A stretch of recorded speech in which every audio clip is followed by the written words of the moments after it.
নমস্কার বন্ধুরা, এবার আবাস যোজনায় পুলিশকে গুরুত্ব দেওয়া হচ্ছে।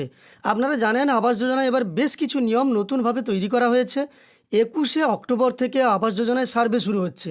আর সার্ভের আগে সমস্ত পথঘাট বেঁধে রাজ্য সরকার সিদ্ধান্ত নিতে চলেছেন যে আবাস যোজনায় যাদের নাম নির্বাচিত হবে তাদের দেওয়া হবে ইউনিক আইডেন্টিফিকেশন নম্বর, যার মাধ্যমে ওই উপভোক্তাকে বারবার চাইলে পুলিশ কিংবা আধিকারিকরা খতিয়ে দেখতে পারেন এবং খতিয়ে দেখার পরে নিশ্চিত হয়ে তাকে ডিসেম্বরের 20 তারিখের পরে আবাস যোজনার প্রথম কিস্তির 60,000 টাকা পাঠাতে পারেন।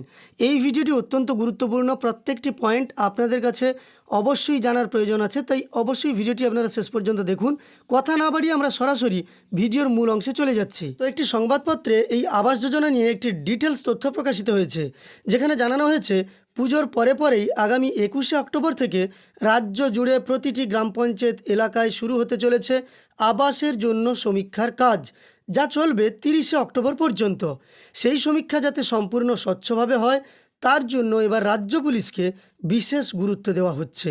সম্পূর্ণ রাজ্যের তহবিল থেকে বাংলার 11 লক্ষেরও বেশি প্রান্তিক মানুষের জন্য বাড়ি তৈরি করে দেওয়ার লক্ষ্যমাত্রা নিয়েছে মমতা বন্দ্যোপাধ্যায়ের সরকার।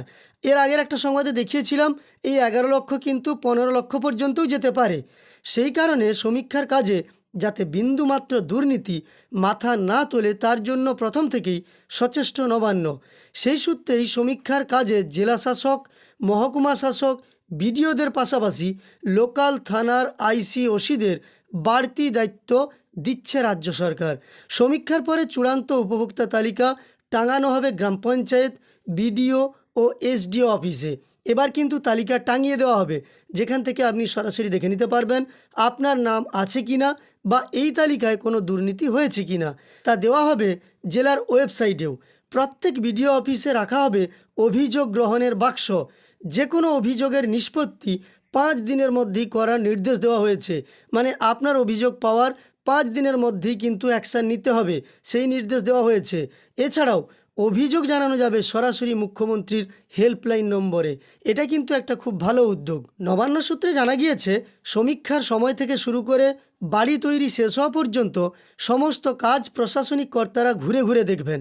সেই ঘুরে দেখার কাজে যাতে কোনো রকমে বাধা প্রদানের ঘটনা না ঘটে তা দেখবেন স্থানীয় থানার আধিকারিকরা।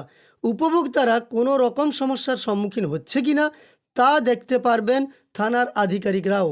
প্রকল্পের অগ্রগতি, অভিযোগ গ্রহণ প্রভৃতি তথ্যাদি অফিসারদের নিজেদের মধ্যে আদান প্রদানের জন্য একটি পোর্টাল তৈরি করা হচ্ছে এবং সেটি ব্যবহার করার জন্য এসওপিতে জেলা স্তরের পদস্থ কর্তা এবং বিডিওদের মতো পুলিশ অফিসারদের জন্য ইউজার আইডি জেলা প্রশাসনকে তৈরির নির্দেশ দেওয়া হয়েছে।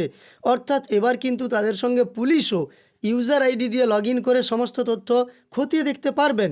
প্রকল্পের সুবিধা কেবলমাত্র ন্যায্য প্রাপকরাই পেলেন কিনা তা স্বাধীনভাবে স্যাম্পল ভেরিফিকেশনের মাধ্যমে খতিয়ে দেখবেন অফিসাররা। সেই দলে থাকবেন স্থানীয় থানার আধিকারিকরাও। আবার সমীক্ষার সময়ে আধারের পাশাপাশি উপভোক্তাদের ইউনিক ডকুমেন্টস আইডেন্টিফিকেশন নম্বর বা ইউডিআইএন দিতে হবে। সেই সব নথি সঠিকভাবে দেওয়া হচ্ছে কিনা তা খতিয়ে দেখবে পুলিশ আধিকারিকেরাও। সমীক্ষার জন্য রাজ্যের পঞ্চায়েত দপ্তর অন্য 10টি দপ্তরের সরকারি কর্মচারী এবং আধিকারিকদের চেয়েছে। প্রতিটি গ্রাম পঞ্চায়েত ধরে ধরে সমীক্ষা করার জন্য রয়েছে ন্যূনতম 3 জন করে সরকারি আধিকারিক। প্রতিটি সমীক্ষার দলে 3 জন করে আধিকারিক নিশ্চিত করার জন্য একাধিক দপ্তরকে চিঠি দিয়েছে রাজ্যের পঞ্চায়েত দপ্তর। এই ভিডিওটি হয়তো একটু দীর্ঘায়িত হবে, তবে ডিটেলস তথ্য আপনি জানতে পারবেন। এই ভিডিওটি আপনি যদি শেষ পর্যন্ত দেখতে থাকেন তাহলে আশা করি আপনার উপকারে আসবেই। অন্যান্য দপ্তর থেকেও সরকারি কর্মী প্রয়োজন এই সমীক্ষার কাজে। যাতে নির্ভুল ও স্বচ্ছ সমীক্ষা হয় সেটি লক্ষ্য প্রশাসনের। জেলা স্তরে ও মহকুমা স্তরে যাতে সরকারি কর্মচারীদের এই সমীক্ষার জন্য দেওয়া হয় তার নির্দেশ ইতিমধ্যেই নবান্ন থেকে জেলা স্তরে চলে গিয়েছে। তালিকায় থাকা নাম সঠিক কিনা তা যাচাইয়ের কাজে যুক্ত করা হয়েছে থানার ওসিদের। সমীক্ষার সময়ে সমীক্ষকরা স্থানীয় গ্রাম পঞ্চায়েত থেকে তালিকা সংগ্রহ করে বাড়ি বাড়ি গিয়ে যাচাই করবেন। সেই সময় তাদের কাজে কেউ বাধাদান করতে এলে সঙ্গে থাকা পুলিশ আধিকারিকেরা কড়া পদক্ষেপ গ্রহণ করতে পারবেন। যাচাইয়ের পর্বে করতে হবে ভিডিওগ্রাফি, তা সঠিকভাবে হচ্ছে কিনা সেদিকেও নজর থাকবে পুলিশের। এখানেই শেষ নয়, সমীক্ষার পরে যোগ্য উপভোক্তাদের তালিকা প্রকাশের পরেও 3টি স্তরে হবে ফের যাচাই পর্ব।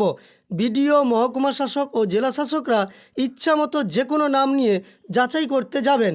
এমনকি রাজ্য স্তরের আধিকারিকরাও ইচ্ছা করলে খুশি মতো বিভিন্ন গ্রামে গিয়ে তালিকায় থাকা নামে সত্যতা যাচাই করতে পারেন। উপভোক্তাদের তৈরির তালিকা নিয়ে কারো আপত্তি থাকলে তা সরাসরি জানানো যাবে। এজন্য প্রত্যেকটি বিডিও অফিসে অভিযোগপত্র জানানোর জন্য বাক্স রাখা হবে। অভিযোগ পাওয়া মাত্রই 5টি কাজের দিনের মধ্যেই তা যাচাই করে সঠিকভাবে ব্যবস্থা নিতে হবে। একই রকম ক্ষমতা থাকছে পুলিশের কাছে। স্থানীয় থানায় এই মর্মে কোনো অভিযোগ জমা পড়লে তা খতিয়ে দেখতে পারবেন স্থানীয় থানার আধিকারিকেরা। প্রয়োজনে তারা এলাকায় স্বাধীনভাবে টহলও দিতে পারবেন।